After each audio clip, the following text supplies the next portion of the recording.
The road leading into the neighborhood had always been the kind of problem people noticed but never truly dealt with. In the early years, when the community was new and the houses still smelled of fresh paint, the asphalt had been smooth, wide, almost proud-looking in the way new developments often appear. But time, weather, and negligence had a way of grinding even the best foundations into fragments. Over the course of a decade, the once straight road had become a map of fractures. Long cracks that spidered outward, sunken dips that filled with muddy water each time it rained, and loose gravel that skittered under tires like marbles. For years, residents had tried to coexist with the damage.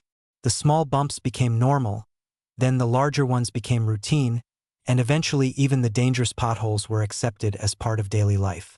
Cars swerved like dancers trying to avoid invisible partners. Delivery drivers complained. Visitors winced when their tires dipped into the deeper holes. But the only group that didn't seem to care was the HOA board. Most neighbors assumed that eventually the HOA would have no choice but to repair it. After all, road maintenance fees were part of every homeowner's dues. But season after season passed, and the board offered nothing except vague assurances buried in monthly emails and occasional remarks in community bulletins. The road continued to crumble, and the HOA continued to dismiss the situation as low priority. The moment that changed everything came on a windy autumn morning when a school bus attempted to turn onto the street and jolted so violently that its rear tire scraped the edge of an exposed asphalt ridge. The driver stepped out to inspect the damage, shaking their head in disbelief. Word spread quickly, and the story became a kind of neighborhood catalyst. People began recounting their own close calls. Bent rims, scraped undercarriages, small accidents that happened because vehicles slipped into cracks that had grown too deep. By that time, the neglect felt intentional. The board members kept insisting the budget was allocated elsewhere, yet nobody could point to anything substantial they were spending the money on. Landscaping looked the same. Community amenities had not been upgraded. Even the annual summer block party had been reduced to a half-hearted gathering by the pool. Residents started to joke that every HOA meeting was simply a theatrical performance where nothing was accomplished. As frustration grew, so did solidarity. Neighbors who had barely spoken in years found themselves discussing the road while picking up mail or trimming hedges. Groups formed organically, people who shared the same daily inconveniences and felt the same simmering resentment. Everyone knew the board was avoiding accountability, and the collective patience was thinning that I found myself at the center of this growing storm almost by accident.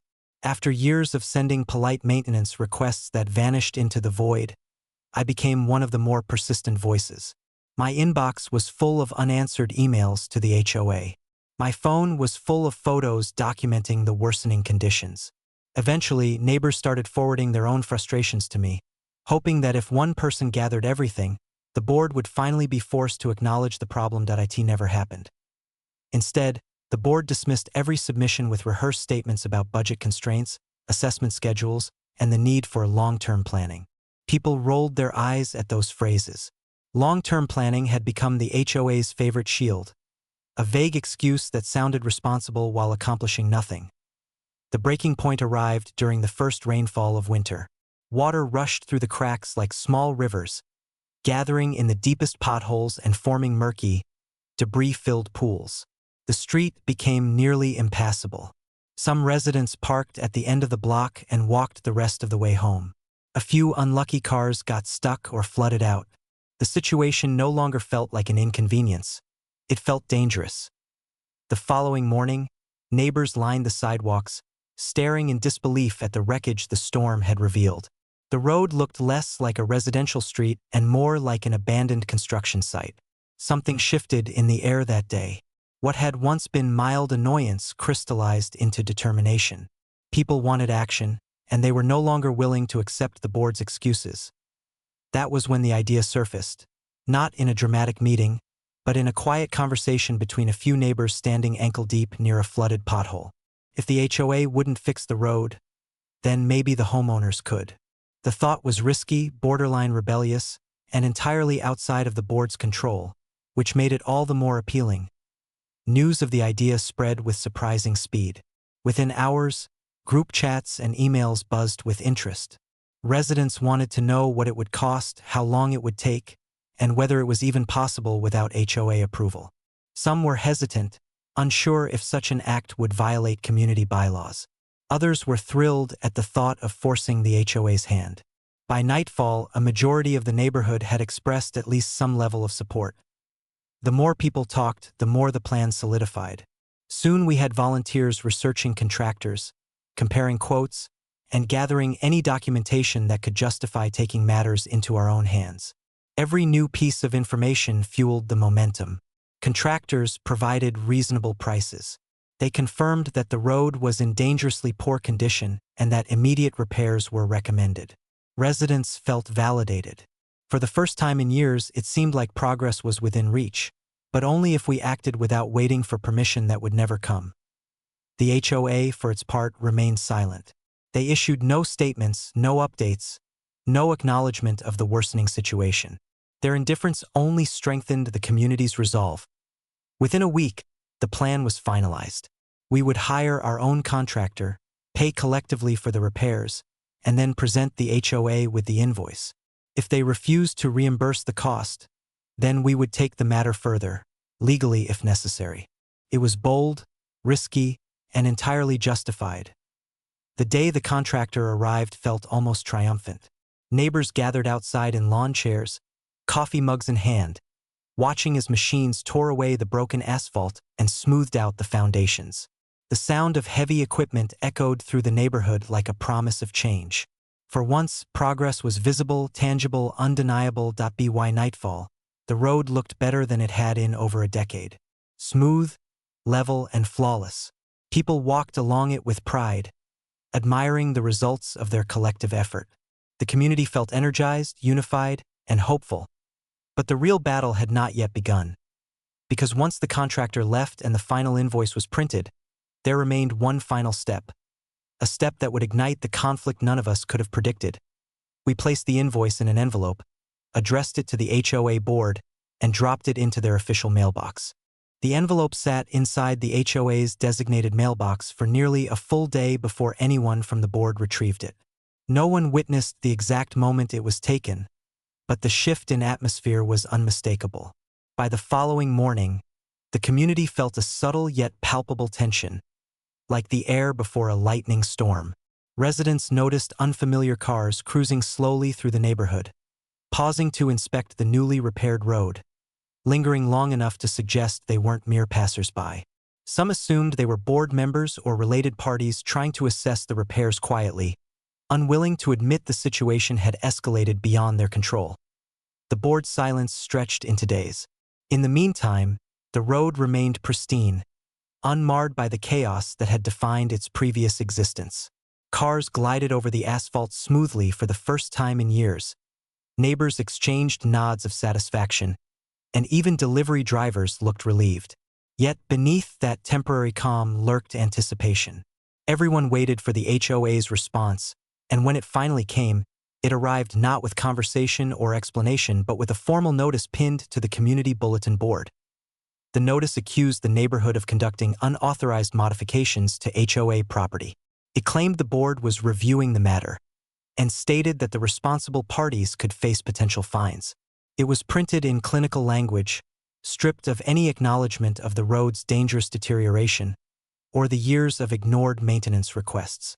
Any hope that the board would recognize the necessity of the repairs was crushed instantly. The notice ignited the neighborhood.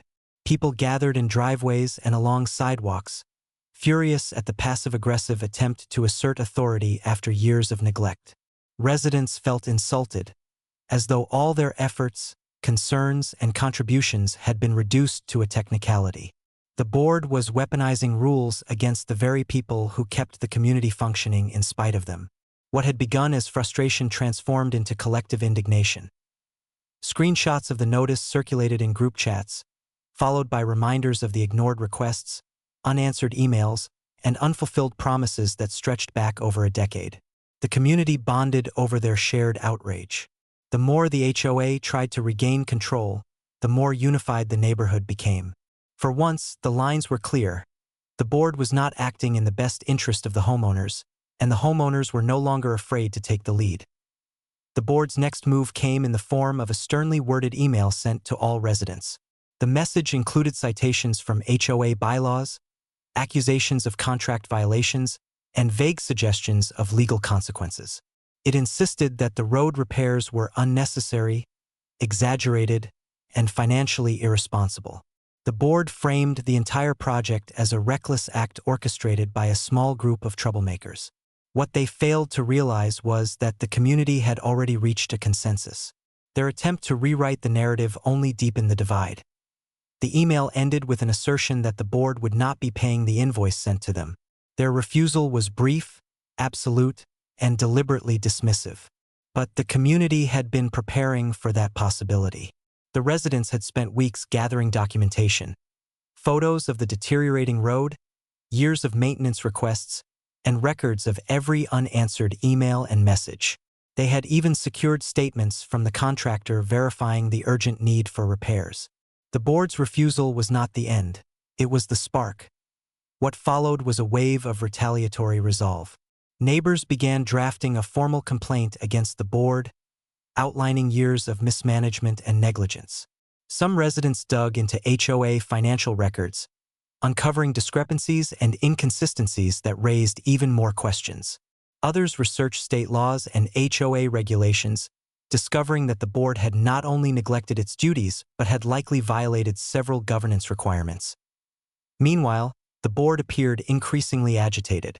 Board members were seen huddling in tense conversations near the community center, and the HOA president's car began appearing at unusual hours. Some residents caught glimpses of paperwork stacked on their dashboards, as though they were scrambling to regain control of the narrative. The new leadership that once carried a veneer of professionalism now seemed desperate, cornered, and reactionary. Days later, the board scheduled an emergency meeting, announcing it in a brief, curt flyer taped to mailbox posts. The flyer offered no agenda, just a stern statement that attendance was mandatory for any resident concerned about recent unauthorized activities. Even the wording sparked annoyance. Residents felt the board still refused to acknowledge the main issue. The road had been unsafe, they had failed to fix it, and the homeowners had stepped in out of necessity, not rebellion. The night of the meeting, residents gathered at the community center in record numbers. Although the narration of the story excludes dialogue, the noise and tension inside the room were unmistakable. Restless murmurs, chairs scraping as people leaned forward, the faint snap of someone's frustration manifesting in crossed arms and clenched fists. The board members, sitting at the front, looked visibly overwhelmed by the turnout. Their composure had cracks, just like the road they had ignored for so long. The HOA president attempted to maintain control. Papers shuffled, brows furrowed. But each attempt to assert authority was met with the weight of a community no longer willing to be sidelined. Every accusation the board directed toward homeowners collided with years of pent-up frustration and documented evidence. Without dialogue, the atmosphere spoke. The board was losing its grip. The meeting dragged deep into the night until the board abruptly adjourned it, offering nothing more than vague assurances of further review. Residents left feeling unsatisfied but energized. Everyone sensed the board was rattled. Their facade was crumbling, and it was only a matter of time before the consequences caught up with them. The next morning brought a dramatic shift. An envelope appeared in the HOA's official mailbox, this time sent by the board itself. Inside were letters addressed individually to the homeowners. Each letter bore an unmistakable tone. The board was attempting to shift blame, insisting the road repair costs were the community's responsibility and not the board's. But the most striking part was the final paragraph. It stated that the board would be seeking legal counsel. It was clear now. The board was preparing for a fight, and they believed intimidation would drive the residents back into compliance. They miscalculated. Instead of cowering, the community pushed forward. The formal complaint was finalized, the documentation organized, and the case prepared. The residents knew they weren't merely fighting for reimbursement. They were fighting to expose years of mismanagement and take back control of the neighborhood. The road, once a symbol of decay and frustration, had become the battleground for something far larger. And the moment the residents submitted their complaint, the balance finally shifted. The real fallout was about to begin. The morning the formal complaint was submitted, the neighborhood felt transformed. The rising sun cast long shadows across the freshly repaired road, illuminating the smooth surface like a symbol of what the community could accomplish when they acted together. For the first time in years, the neighborhood felt less like a collection of individuals under the thumb of an indifferent board and more like a unified entity with purpose.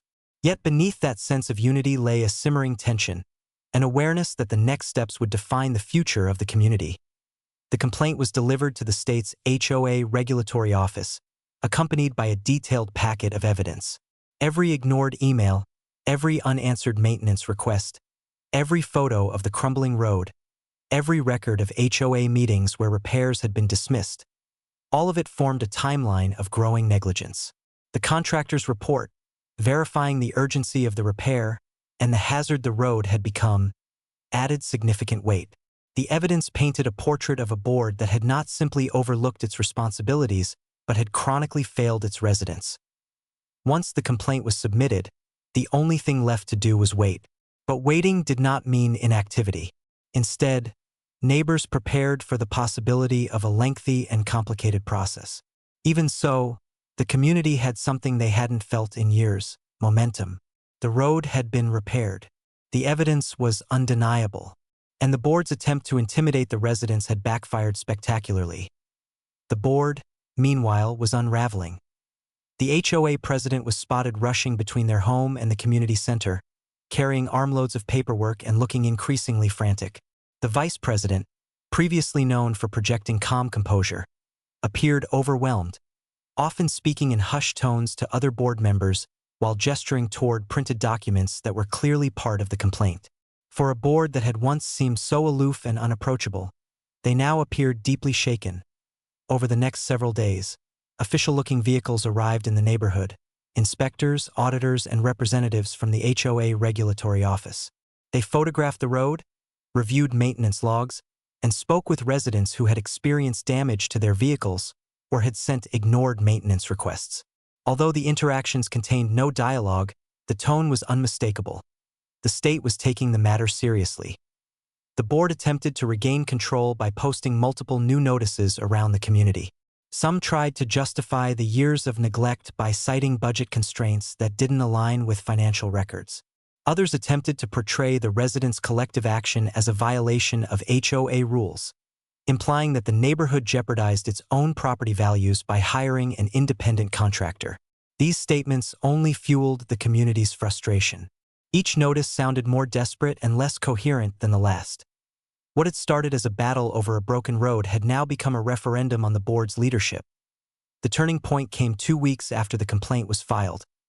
Early one morning, a large packet arrived at every household: an official statement from the regulatory office. The findings were thorough and unequivocal. The board had been negligent in its duties. They had failed to allocate funds for essential maintenance, violated transparency requirements by not disclosing accurate financial reports, and ignored a documented pattern of safety hazards. The state determined that the residents' decision to hire their own contractor was justified given the severity of the board's neglect. Furthermore, the ruling demanded that the HOA reimburse the cost of the road repairs in full. The packet included a directive requiring the board to undergo mandatory oversight. Financial audits would be conducted, new reporting practices enforced, and several board positions would be subject to immediate re-election. In essence, the power structure of the HOA had been dismantled. The board could no longer operate unchecked. The neighborhood celebrated, not with loud festivals or extravagant displays, but with a quiet, collective sense of vindication. People walked the smooth road with pride, recognizing it as the centerpiece of a hard-fought victory. They greeted each other with nods of solidarity, shared relieved smiles over fences, and embraced the strange new feeling that their voices had finally been heard. But the victory extended far beyond the reimbursement. The ruling forced the HOA to confront years of mismanagement, and the backlash from the community was swift. Many board members resigned under pressure. Some claimed they were stepping down due to unforeseen personal obligations, but the residents knew better. They had witnessed the collapse of a failed leadership structure, one that had underestimated the determination of the community. Elections for new board members were scheduled within a month, and the neighborhood quickly began discussing potential candidates. This time, people wanted leaders who were transparent, communicative, and genuinely invested in the well-being of the community. The residents had learned that silence and passivity were the breeding grounds for neglect. They had no intention of returning to that dynamic. The aftermath of the board's collapse left a noticeable impact throughout the neighborhood. The community center was cleaned and reopened with improved accessibility. Financial reports were published monthly and in detail. Routine maintenance projects were scheduled promptly and completed efficiently. The new board made it clear that they intended to correct the mistakes of their predecessors and restore trust. And yet, the most remarkable change wasn't administrative, it was cultural. Neighbors who had once barely interacted now formed genuine connections. Small clusters of homeowners who had first bonded over outrage now met to organize community events. People exchanged favors more freely, offered help more openly, and approached neighborhood issues with a collective mindset. The road had been the catalyst, but the unity it forged became the neighborhood's greatest strength. As time passed, the story of the road repairs and the subsequent upheaval became a kind of local legend. New residents heard the tale from neighbors who recounted it like a turning point in the community's history. The narrative served as both a cautionary tale and a source of pride, a reminder that neglect could linger unnoticed for years, but that collective action could reshape even the most stagnant of situations. And though the board had attempted to intimidate the residents with threats and notices, the community's decision to take matters into their own hands had sparked a transformation that no one could have predicted. The invoice they sent had been more than a request for reimbursement. It had been a declaration that the homeowners were done being ignored. In the end, the board paid the bill. But the community gained something far more valuable: accountability, unity, and a road that finally led somewhere worth going.